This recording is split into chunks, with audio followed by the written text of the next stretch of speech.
Quero agradecer a Deus pela esta oportunidade, como também sabendo do peso da responsabilidade.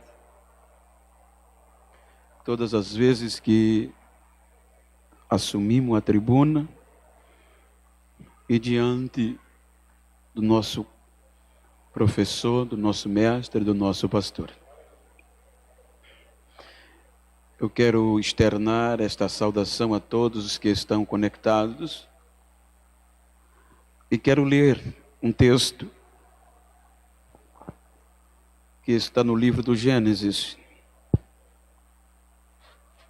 capítulo 38, versículos 25 e 26. O texto diz o seguinte: e tirando-a fora, ela mandou dizer a seu sogro: do varão de quem são estas coisas eu concebi. E ela disse-a mais: conhece, peço-te, de quem é este selo, este lenço e este cajado. Em algumas versões diz o selo, o cordão e um cajado. E conheceu-os Judá e disse: mais justa é ela do que eu, porquanto não a tenho dado a selar meu filho, e nunca mais a conheceu. Queridos, eu quero tomar por base esta história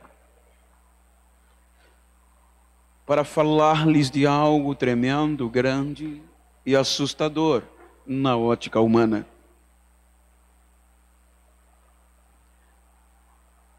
Quando nós debruçamos-nos sobre alguns pormenores da história da Bíblia, ela foge em algumas vezes do raciocínio humano, por conta, quando nós observamos a severidade da cultura oriental e sobretudo da época da escrita, seria impossível, pelo conceito humano, a história retratar e narrar o que nós conhecemos, tendo em vista a sinceridade dos que escreveram a história, pois não esconderam a fragilidade de seus personagens. Algo tremendo e bonito é quando percebemos a manifestação da graça de Deus e como ela se identifica na história do ser humano. E o melhor é que as maiores manifestações desta graça, ela não está registrada na importância no que se diz respeito à beleza, à riqueza, à importância do ser humano. Mas as maiores identificações desta graça, deste amor, a das maiores manifestações estão nos cacos da história humana. Então eu gostaria de falar a cacos nesta história. Quando nós observamos, em síntese, o capítulo 37 do Gênesis, onde 3 personagens ocupam quase um terço de toda a história narrada neste livro, começa dizendo o capítulo 37 que a história é de Jacó. A partir daí, começa a protagonizar esta história José e Judá, porém a história é de Jacó. Se nós levarmos para o contexto de importância, os irmãos vão observar que no Antigo Testamento, uma das tribos maiores e mais importantes, que não seja a maior, é a tribo de Judá. E se os irmãos observarem minuciosamente, você não encontra subsídio na história de Judá que dignifique a grandeza dessa história. Pois quando a história começa a ser narrada, os irmãos percebam que no capítulo 37, a Bíblia diz no versículo 26, que quando José foi ao encontro de seus irmãos, e eles desejaram o matar. Então Judá traz a proposta: por que matar ele? Ele é nosso sangue. Que proveito teremos de o matar? Que ganharemos com isto? Então é melhor vendermos. Então a ideia de vender José saiu dos lábios e do coração de Judá.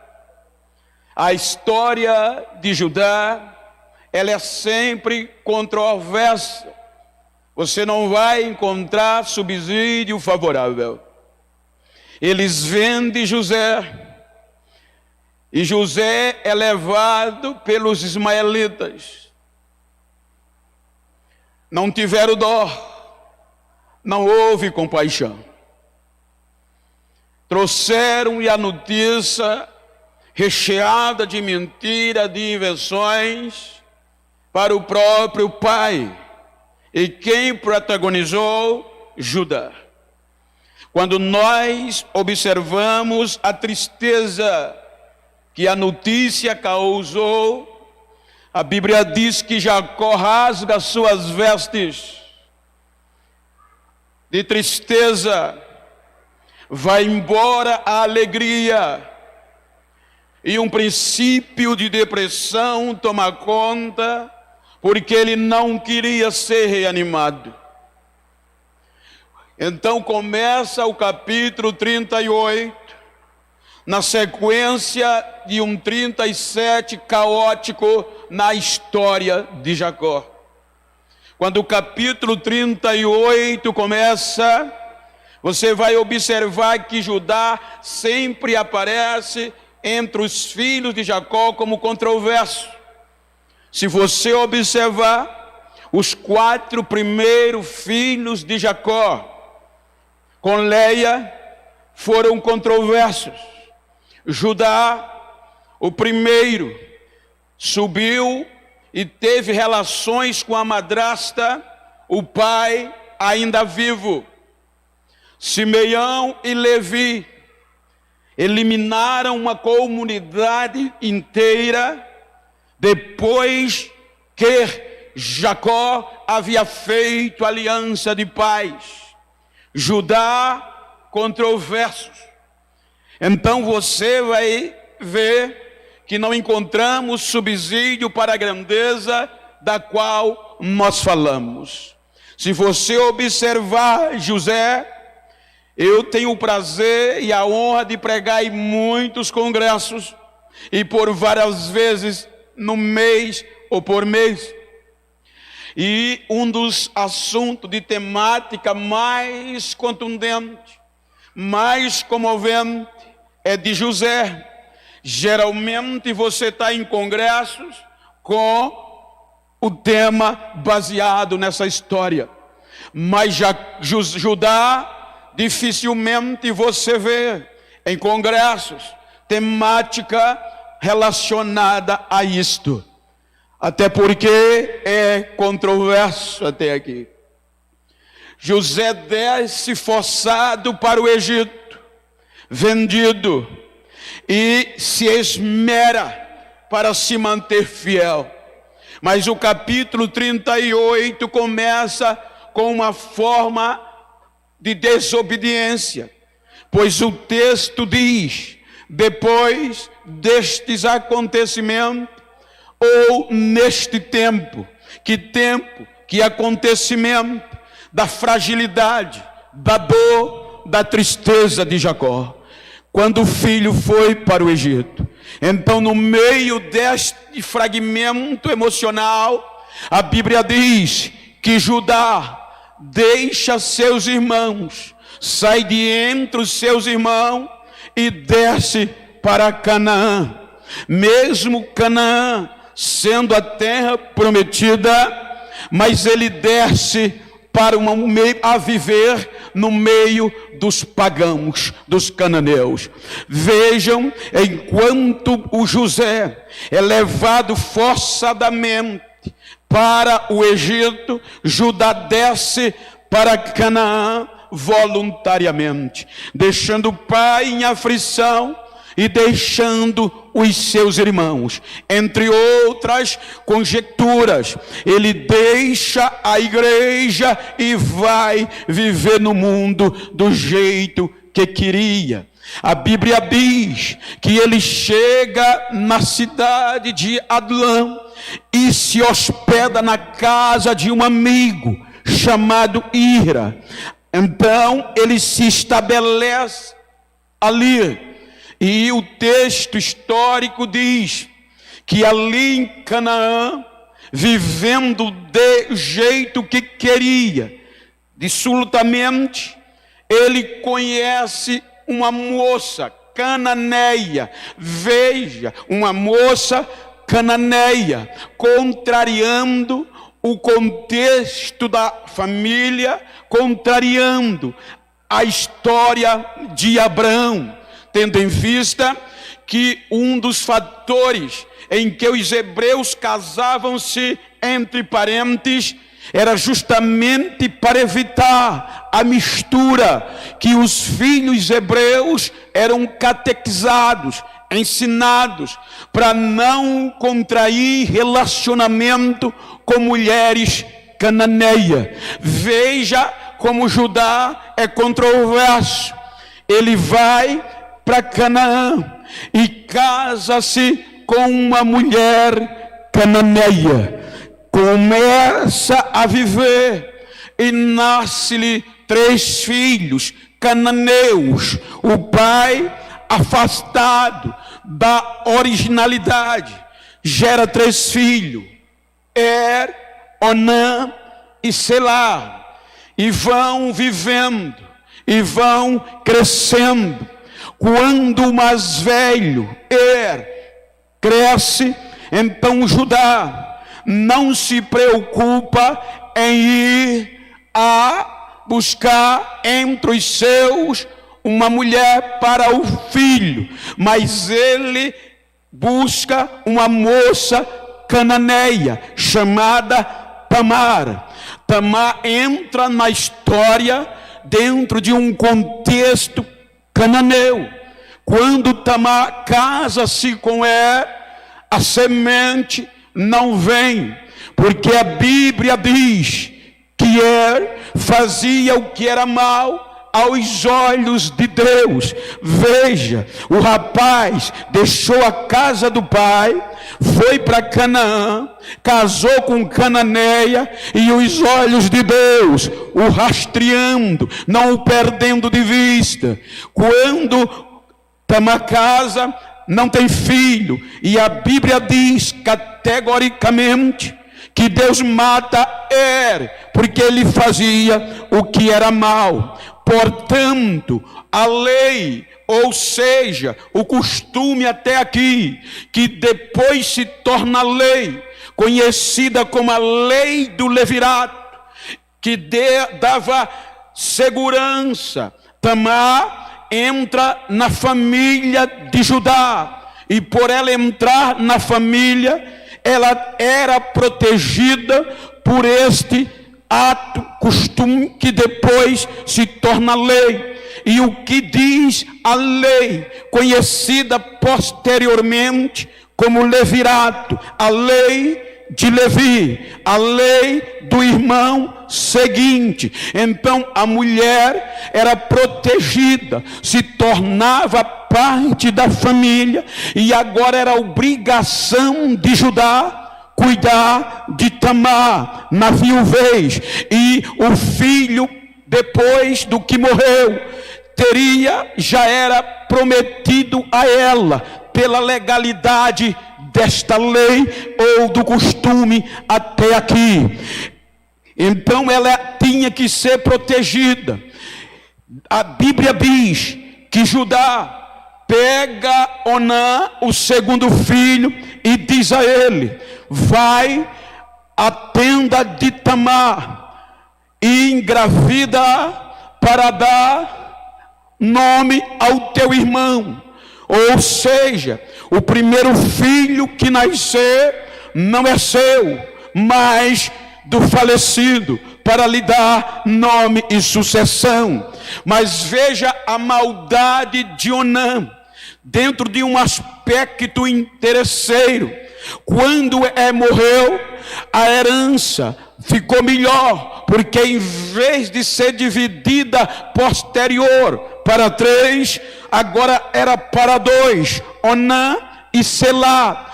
Então ele sabia que se gerasse filho a Tamar, dava memória ao falecido. Então a herança voltava a ser dividida para 3.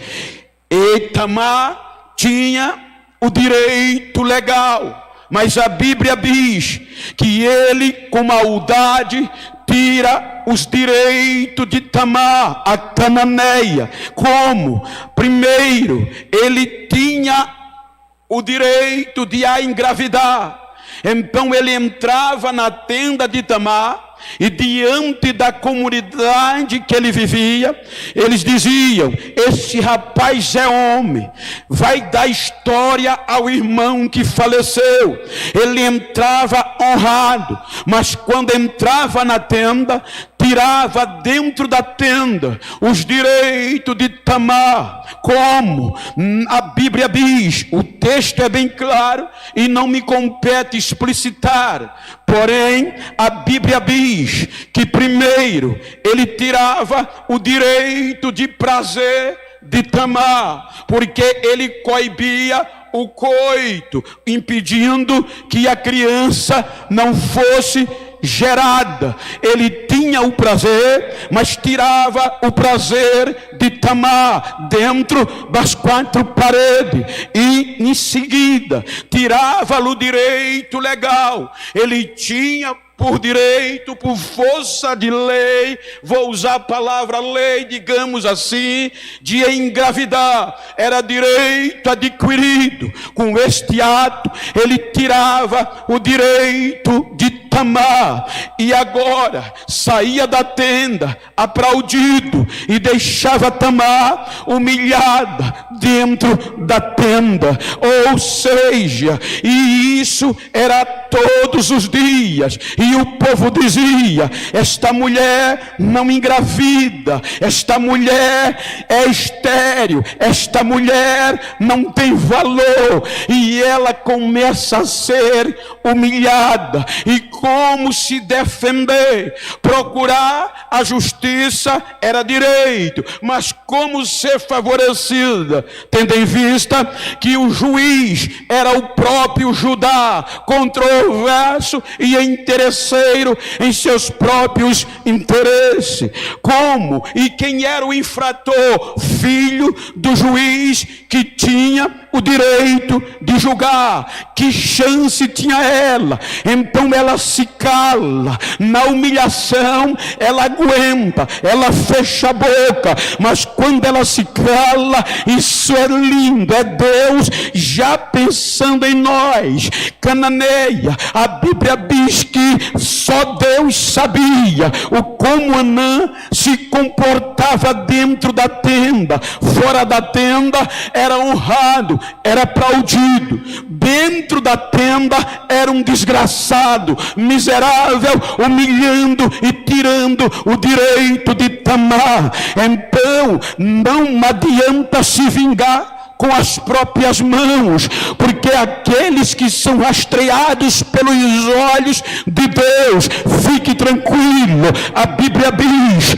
que Deus viu e matou a Onã também. Deus interfere na história de Tamar, porém fica viúva a segunda vez.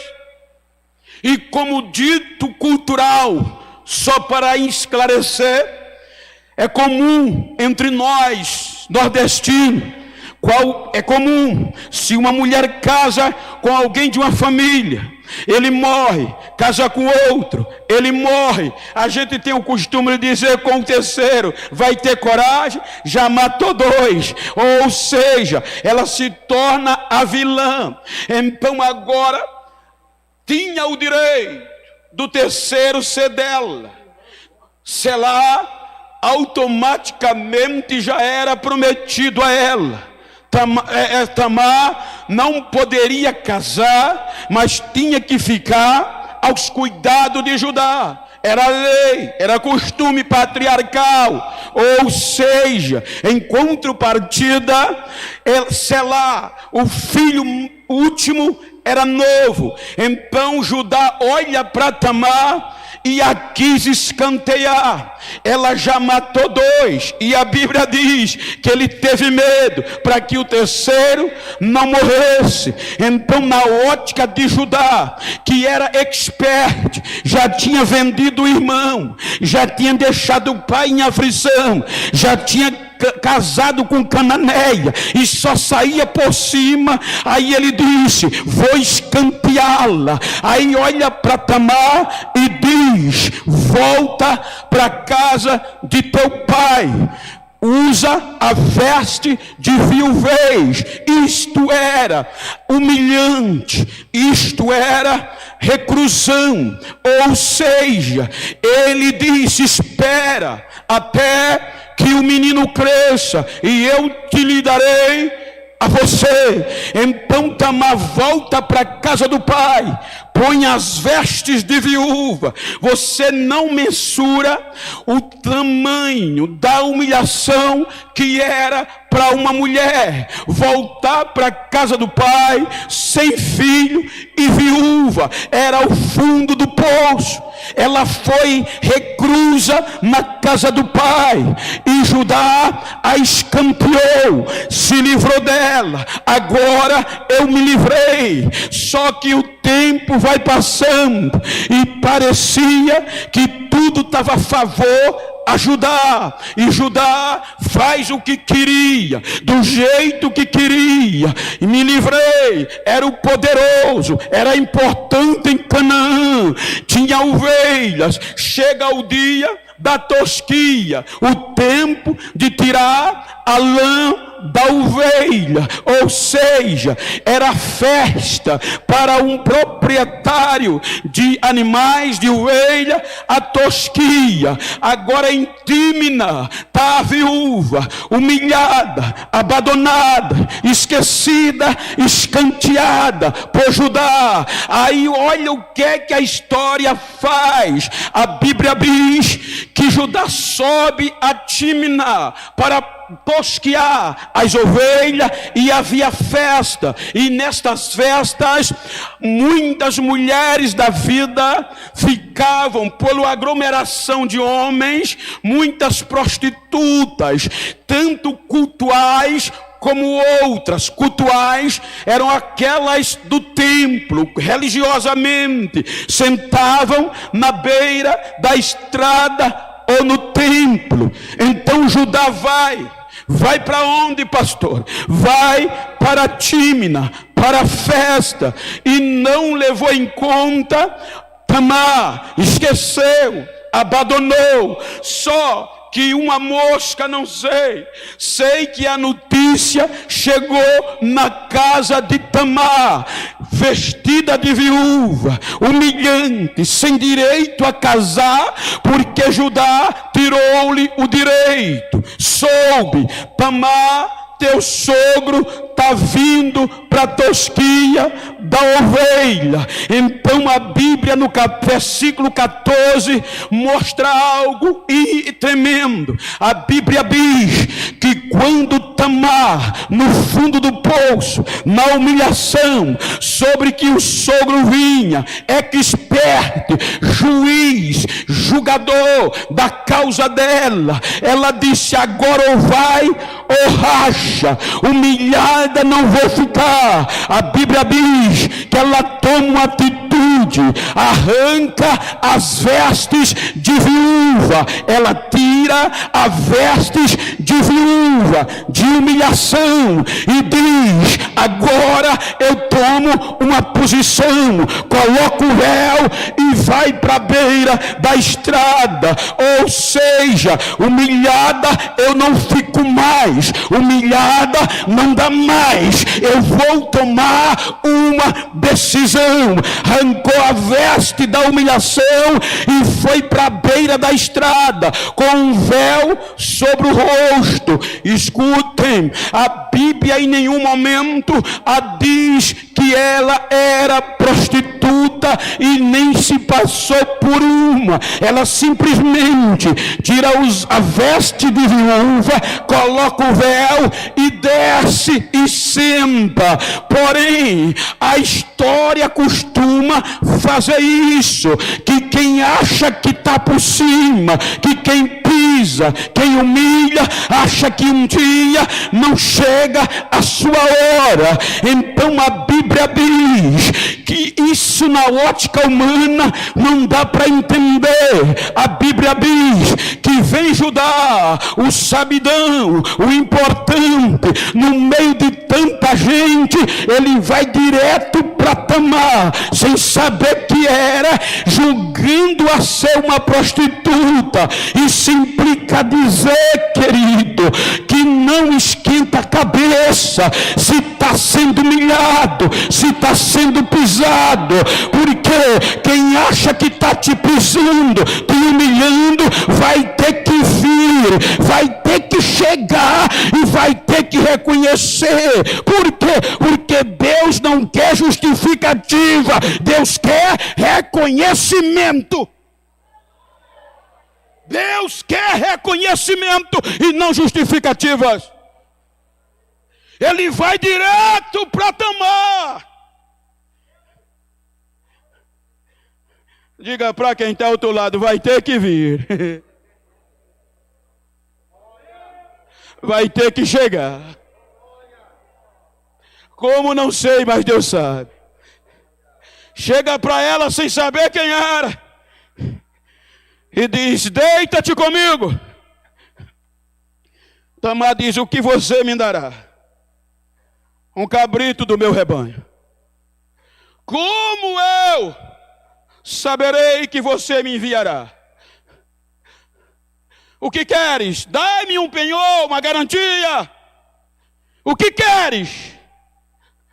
O teu selo, o teu cordão e o teu cajado.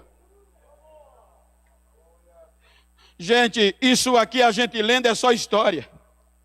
Mas na cultura era muito importante, porque qualquer homem que tinha essa insígnia, o selo e um cordão no pescoço, era o título da sua importância. Não eram todos que tinham isso. E o cajado era título de autoridade na Bíblia. Ou seja, era a mesma coisa dela ter pedido a ele: me dê sua carteira, me dê sua identidade, o cartão de crédito e a senha. Agora você está aqui, ó. A Bíblia diz que ele entrega. E quando ele a entrega, a Bíblia diz que tem relação e ela engravida. Judá volta, pega um cabrito e manda o seu amigo entregar e recuperar os pertences. Quando ele chega, não encontra ninguém. Pergunta, procura, aqui não passou nenhuma prostituta. E volta para casa com o cabrito. E diz: Judá, não encontramos ninguém. Ele diz: tá bom, pelo menos nós não somos difamados. A Bíblia diz: passam-se 3 meses. A bomba estoura.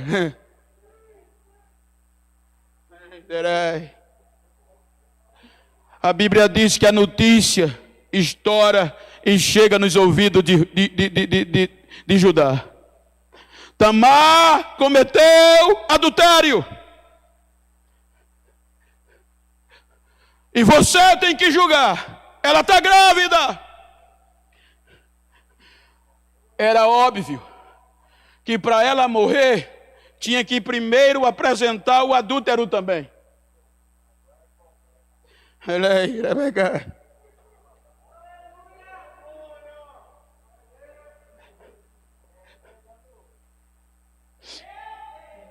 Ele não lhe dá direito de voz. A Bíblia diz que ele de imediato faz o julgamento e diz: arranque-a para fora e queima-la. A Bíblia diz que quando os seus algozes, enquanto eles arrancavam para fora de casa, ela pega o selo, o cordão e o cajado e diz: levem essas provas ao juiz, ao meu sogro, e diga a ele que estes pertencem ao homem que me engravidou.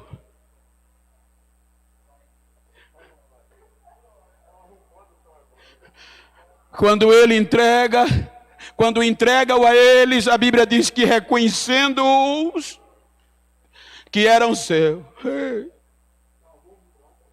Agora Deus jogou-lo contra a parede. Ou reconhece ou vai morrer também. A Bíblia diz que a ficha cai ali. Segundo alguns historiadores, Judá se espedaçou-se ali. Ele reconheceu. Pela primeira vez, você vê Judá, até aqui na história, descendo, se quebrando, se tornando cacos. Ele diz: ela tem razão. E eu não. Eu que estou errado, ela é mais justa do que eu. Costumado fazer o errado. Aí o texto diz: e nunca mais ele a conheceu. Ele se quebrou ali. Eu disse que Deus não quer justificativa, Deus gosta de reconhecimento. Ali ele se tornou pedaços, cacos, cinza.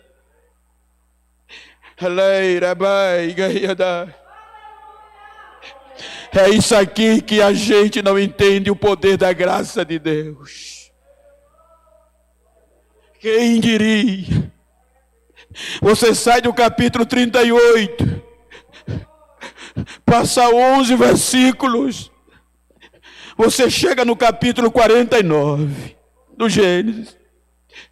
Aí Jacó convoca todos os seus filhos para dizer o que lhe aconteceria no futuro.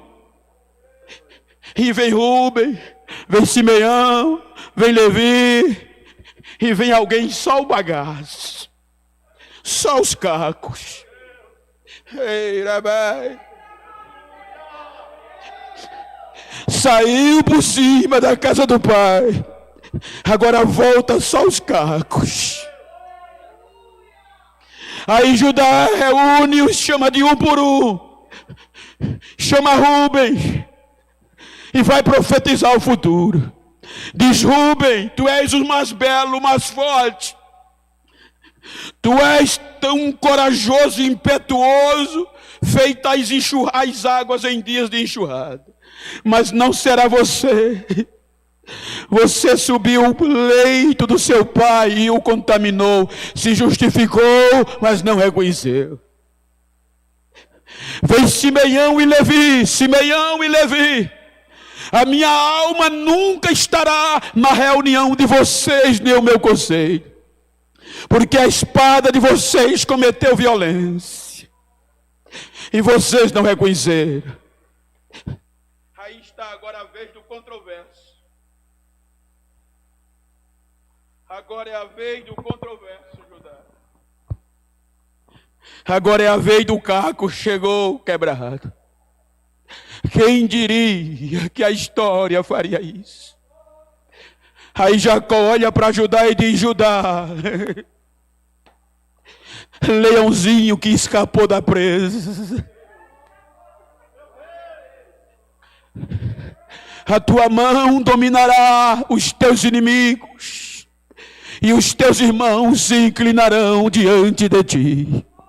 O cetro de autoridade nunca sairá da tua tenda. Quem diria que Deus trabalharia com esses cacos ruins?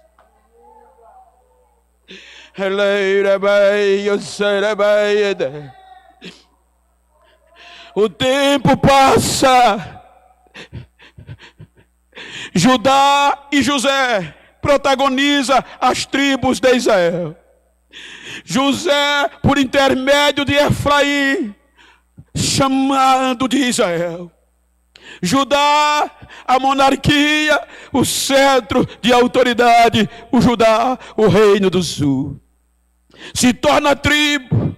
Quando a gente chega em Zacarias, capítulo 10, versículo 6, aí Deus mostra que não os rejeitou.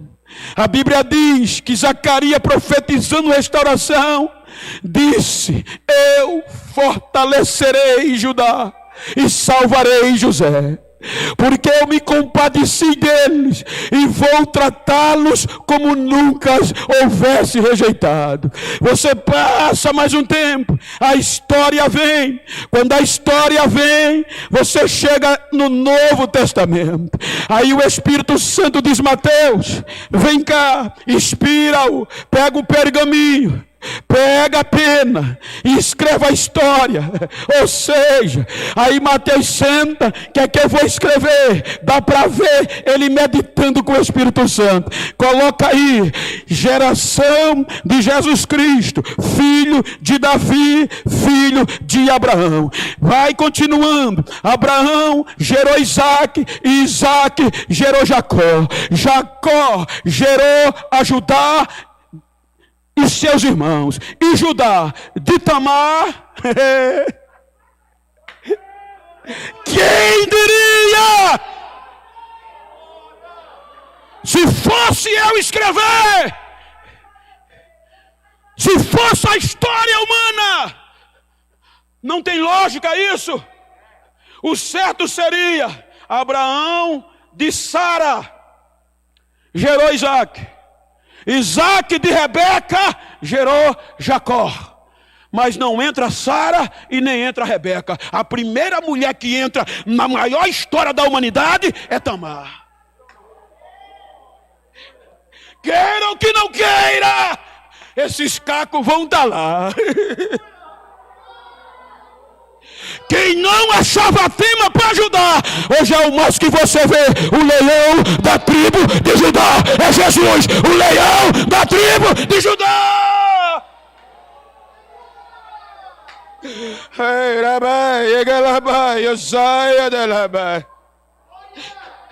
O que é que o senhor quer dizer, pastor? Concluindo.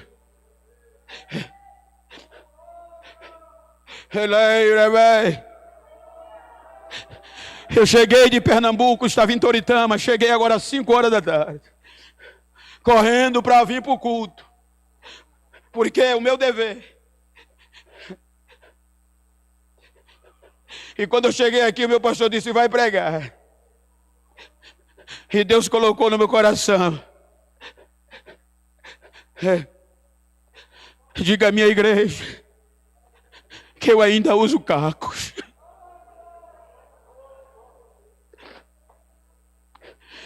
Ninguém acredita, Quem diria?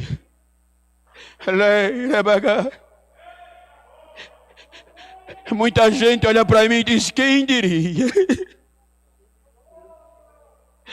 Então, como você chegou aqui nesta noite? Eu quero saber se tem cacos aqui.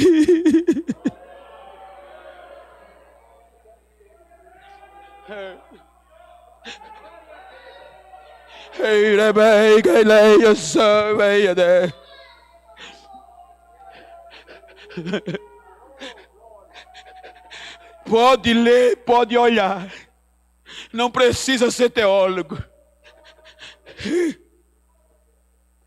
Alguns escritores dizem que o maior herói da fé da Bíblia é a graça de Deus, porque cobriu todos que fracassaram.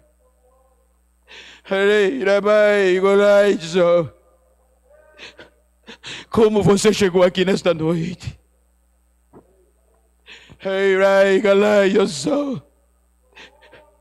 Deus ainda compõe histórias com cacos nela.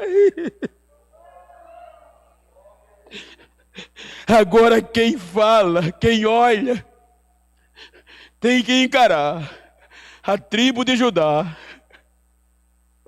Jesus vem com sangue cananeu, se fosse na originalidade dos fatos. Tamar passa a entrar na história para representar esses cacos gentios que ainda vinham entrar na história. Então, como você chegou aqui?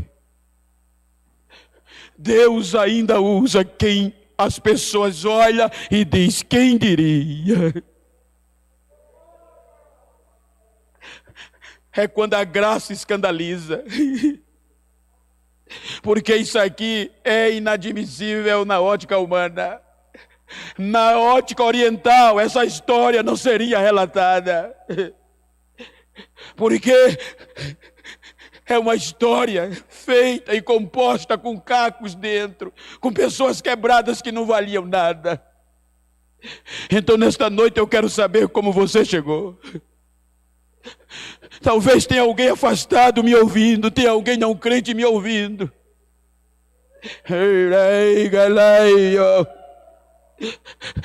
Deus ainda usa cacos. Eu quero saber se tem alguém esta noite para Jesus. Eu quero saber se tem alguém me ouvindo que quer se dobrar diante dele nesta noite. Eu quero saber se você chegou aqui quebrado. Vou perguntar mais uma vez: aqui tem cacos?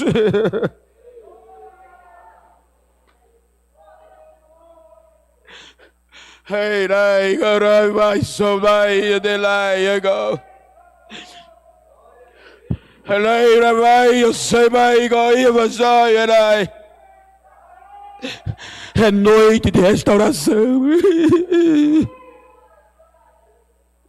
É noite de restauração. Deus ainda usa cacos e coloca na história. Deus se identifica com cacos que a história escanteia e joga de lado. Ei, Rabai, tem alguém? Venha, filha, se você pode. Tem alguém para Jesus? Se você está aqui, venha aqui à frente que eu quero orar com você. Venha, filha. Venha, filha, venha. Tem mais alguém? Talvez esteja perto de você. A primeira vida está aqui. Deixa eu ver se tem mais alguém. Se tiver, venha, levante. Deus ainda compõe a história com cacos nela.